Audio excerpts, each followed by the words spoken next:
Now, hundreds of Ethiopians have staged a protest outside the United States Embassy in Pretoria, South Africa.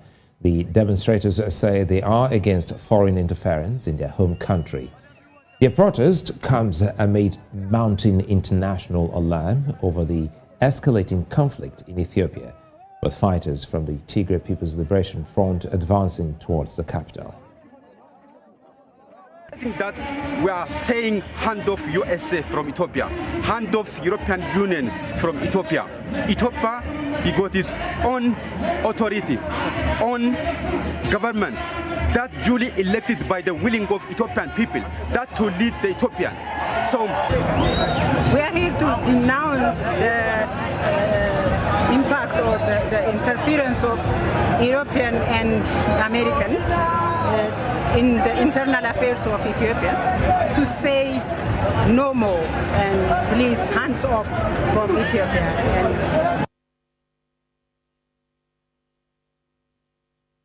Well, Tigrayan Gabriel Michael joins me now to unpack this for us.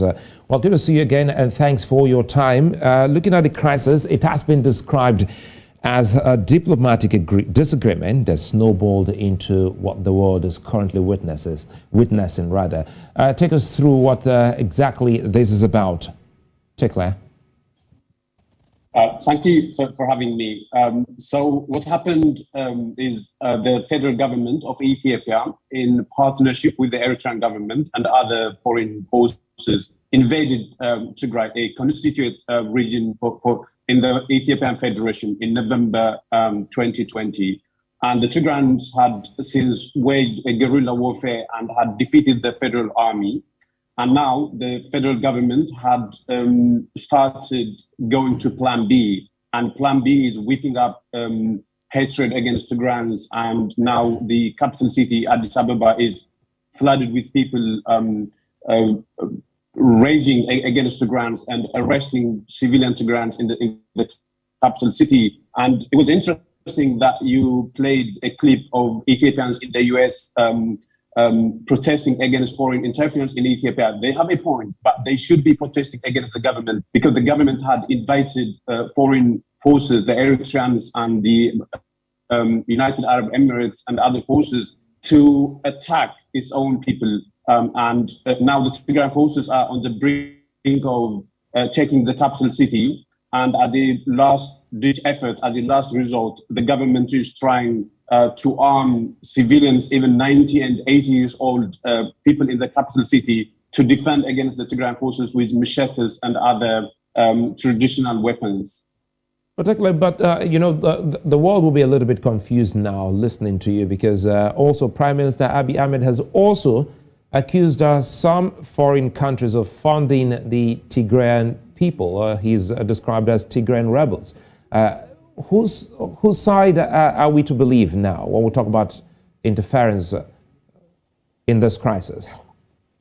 Well, that Eritrea and United Arab Emirates have been involved in the war from the get-go is a matter of public record. There isn't any reason to doubt that. Amnesty International has produced a report in December about heinous atrocities committed by Eritreans. And there has been a couple of reports over the past weeks about drones supplied by United Arab Emirates being used in Tigray now. So the fact that there has been foreign forces involved in the war on the side of the government is beyond any doubt. But the allegation that the Tigrayans have received any support from external forces is simply baseless. But the first point to make here is Tigray had been physically isolated from any access with international powers. So there is absolutely no mechanism for Tigray to have received any support from any external force. And there has been no international or no independent report about Tigrayan forces having received any support from external forces. The government has indeed made those allegations, but the Ethiopian government has been known to routinely lie for a living. Well, at the moment, the rebels are marching towards the capital, Addis Ababa. And how would you rate their chances of taking over the capital? Well, I think they are on the brink of taking the capital city now. I think it's a matter of when rather than if. And they are trying to capture the city in a cautious and very careful manner. They don't want to cause any physical damage to infrastructure or damage to civilians. As far as the federal army is concerned, it has totally been defeated. And that is actually one of the reasons why the prime minister, in a last-ditch effort, pretended to join the army to whip up the feeling of the public so that people could join the army. But now the Tigray forces and in partnership with Oromo Liberation Army forces, so these are forces from the southern region of the country, Oromia, the largest ethnic group in Ethiopia, have joined hands, and now they are on the negotiations that are being had now is about how to facilitate that process, how to do it in such a way that the amount of damage and other casualties is minimized. Before I let you go, quickly, what's the situation about the women and children that have been caught in this crisis? Well, so there has been horrific reports of gang rape against women in Tigray by Eritrean forces and by the Ethiopian defense forces. And the UN, in partnership with the Ethiopian Human Rights Commission, a state-appointed commission, has produced a highly watered down report, but even by the standard of the report produced, egregious crimes had been committed against Tigrayan women. And not only that, the government has blockaded Tigray so that nothing is getting into Tigray.